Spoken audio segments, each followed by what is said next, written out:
Hi guys! You would never believe what happened. For some reason or another, my vlogging camera, the Samsung that I bought, that I thought was ruined forever and completely gone, is working. That's what I'm using right now. See? Hang on, I'm going to show you. See? No phone. I have no idea why it's working. It's just working. My husband was playing around with it the other day. And the reason why I'm just using it now is because I wanted to make sure it was really working and not some fluke.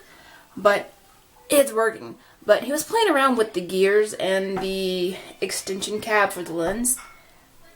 And he got it to work. I have no idea. He doesn't even know how he got it to work. It's just now working, which is awesome. Thumbs up.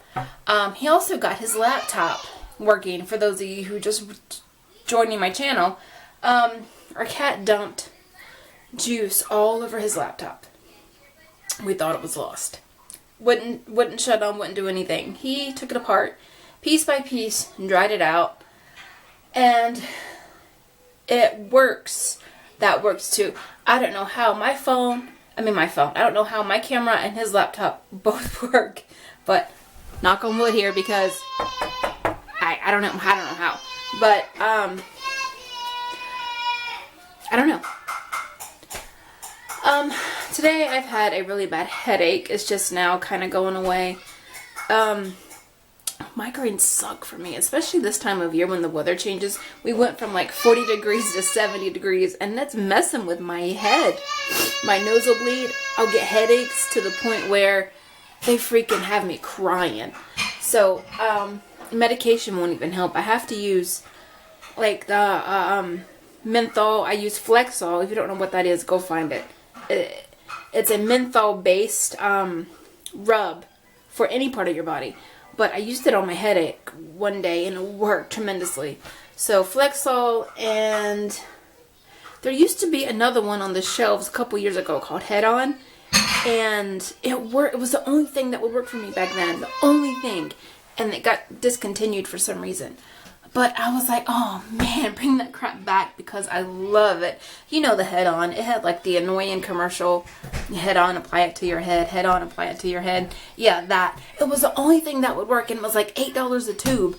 But it was the only thing that I found a few years ago that would work. But actually, it's just anything that's menthol based will work. So I loved Head On. But anything that's menthol based will work for me. But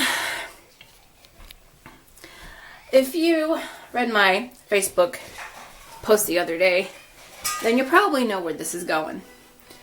I had an issue yesterday. Annie had a meltdown. It was a pretty big meltdown. Started banging her head and not feeling well, and just would not stop yelling and screaming and crying. No big deal for us, right? This is something we handle all the time. What was the matter was that I couldn't get a hold of the therapist. A little bit of my fault, because my phone has an issue with saving contacts, which I told them this. Going into the meetings, I said, look, sometimes my phone has issues saving contacts. I may not have your number to reach you. So it's not like I could hold a phone conversation yesterday morning anyways, because I was loud. Annie was being, and I was trying to cover her head. I was trying to put my hand in between her forehead and the floor, because every time she goes into meltdown, she bangs her head off the floor. So I was doing my best to kind of protect her, and I couldn't find my phone, couldn't make a phone call. I couldn't get a hold of a therapist anyway, even if I wanted to, because I didn't have their number. So they call us about maybe 30 minutes after we're supposed to be there. Yes, I know we're late. Yes, I know, I'm sorry. I couldn't find your number. And she said, she goes to the point of saying something. I'm paraphrasing. Well, you have my number now. I called you, save it to your contacts. I've already told her twice that my phone has issues saving numbers, right? So she gets really rude and irritated, which, you know, I get, because when somebody doesn't show up for a therapy session, it's a waste of your time. It's a waste of your money. You have other kids to get to. Believe me, I understand. I used to do this. However, when I did this, I understood that when somebody who uncharacteristically, I completely butchered that word. Blame the headache. I'm still coming down from it.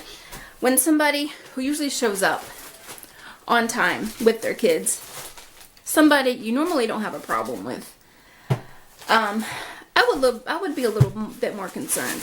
You know, instead of getting all snide and rude with the family, I would actually see if there was anything I could do to help resolve the situation. Because we are never late. We're never late. We're always a little bit early. Annie, I think, missed only one session, and that was when we had that bad tornado warning, because she's really weather sensitive. She missed that day, but that's the only two. Like, that day and yesterday was the only 2 days that she's ever missed. And don't be rude to families when they're already having a rough morning. What is your problem? You already know the issue at hand. Don't get rude with them. Because if I have to deal with your attitude on top of what I'm already dealing with, I'm not going to be a nice person. That's just something else that I'm not going to deal with. I already have my kid to deal with. My husband and I are already trying to help her. And you want to cock an attitude because we're late. I get why you're upset. I get why you're upset, you're mad because we're a no-show. Alright, fine. I understand. But we are always there. Always on time, always early. She never misses. She only missed 2 days, like I said. Don't get an attitude when a family that's usually very cooperative doesn't show up. That's usually a sign something's wrong. And you think in your field you would know that. Am I right? Anyway, that's my slight rant for the day. No, let's open the door. Leave the door alone. You leave the door alone? No. What? No. She's going around shutting all the bedroom doors, so something isn't right now. But she has therapy tomorrow morning if everything goes well. Hopefully everything goes okay. And for the life of me, I cannot figure out what was wrong yesterday. I keep going back and replaying everything from the time we got up, from the time I tried to get her dressed, and that was when the meltdown started, and I just can't figure out why. But I guess that's really not important right now. But I'm gonna go ahead and go because something's not settling well right now. She's going around and shutting all the doors and locking all the doors. But I'm gonna go ahead and let you guys go. I hope you guys are having a fabulous day. It's really nice outside. It's in the 70s. It's supposed to be in the 70s all week here. But I'm gonna let you guys go, and sometime tomorrow I will do a grocery haul. I'm not sure why people like grocery hauls. I like doing them. I think it's a fun insight onto not only how we eat or try to eat, but what our kids like and what our kids like and things like that. Anyway, I'm gonna go snag a cup of coffee because I'm gonna go to my older daughter's house and we're gonna have dinner there tonight. So I'll see you guys sometime tomorrow. Bye.